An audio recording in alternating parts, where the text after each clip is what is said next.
46 வருடத்திற்கு அப்புறமா மறுபடியும் அதகலம் பண்ண போற ரஜினி கமல் லோகேஷ் போன்ற தாறுமாறான சம்பவம். சூப்பர் ஸ்டார் ரஜினிகாந்த் நடிப்புல லோகேஷ் கனகராஜ் இயக்கத்தில் வெளியான கூலி படம் தியேட்டர்ல மாஸ் காமிச்சிட்டு இருக்கு.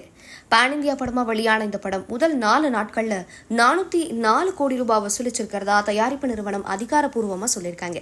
இப்ப லோகேஷ் கனகராஜ் இயக்கத்துல ரஜினி கமல் சேர்ந்து படத்துல நடிக்க போறதா தகவல் ஒன்று வெளியாகிருக்கு. இந்த தகவலால ரசிகர்கள் மகிழ்ச்சியில இருக்காங்க. சூப்பர் ஸ்டார் பட்டத்தோட வலம் வரவர் தான் நடிகர் ரஜினிகாந்த்.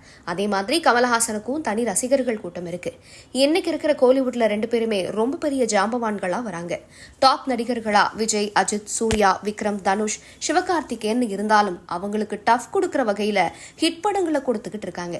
இவங்க ஆரம்ப காலத்துல அபூர்வ ராகங்கள், 3 முடிச்சு, அவள் அப்படித்தான், 16 வயதினிலே அவர்கள், ஆடு புலி ஆட்டம், இளமை ஊஞ்சல் ஆடுகிறது, அலாவுதீனும் அற்புத விளக்கும், நட்சத்திரம், திள்ளுமுள்ளு, நினைத்தாலே இனிக்கும்னு பல படங்கள்ல சேர்ந்து நடிச்சிருக்காங்க.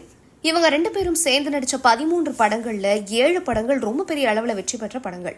ஒரு கட்டத்துக்கு மேல 2 பேருக்கும் தனி ரசிகர்கள் கூட்டம் அதிகமானதுனால 2 பேரும் சேர்ந்து நடிக்க வேணாம் அப்படின்னு முடிவு பண்ணி அவங்கவங்க பாதைகள்ல பயணம் செய்ய ஆரம்பிச்சாங்க. ஆனா இன்னைக்கு இருக்கிற காலத்து ரசிகர்களும் இவங்க 2 பேரும் சேர்ந்து நடிச்சா நல்லா இருக்கும் அப்படின்னும், 2 பேரும் சேர்ந்து நடிக்க மாட்டாங்களா அப்படின்னும் பல தருணங்கள்ல கேட்டுட்டு இருக்காங்க. இப்ப அவங்களோட ஆசை நிறைவேற வகையில 2 பேரும் சேர்ந்து லோகேஷ் கனகராஜ் இயக்கத்துல அடுத்து உருவாக போற படத்துல நடிக்க போறதா தகவல் வெளியாகிருக்கு.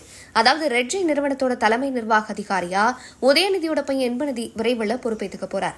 அதனால ரஜினிகாந்தும் கமலஹாசனும் நடிக்கிற இந்த படத்தை RKFI ரெட் ஜெயின் சேர்ந்து தயாரிக்க போறாங்க.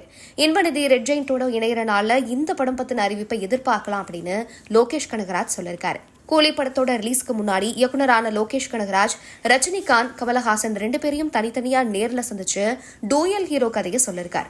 இதை தொடர்ந்து ரஜினிகாந்த், கமலஹாசன் 2 பேரும் சந்திச்சு பேசி இணைஞ்சு நடிக்கிறதா பேசியிருந்தாவும் சொல்லியிருக்காங்க. இணையத்தில் வெளியாக இருக்கிற இந்த அறிவிப்பால 2 ரசிகர்களும் மகிழ்ச்சியில் இருக்காங்க. ரஜினி, கமல் 2 பேரும் 1979 வருஷம் வெளியான நினைத்தாலே இனிக்கும் படத்துக்கு அப்புறமா சேர்ந்து நடிக்கவே இல்லை.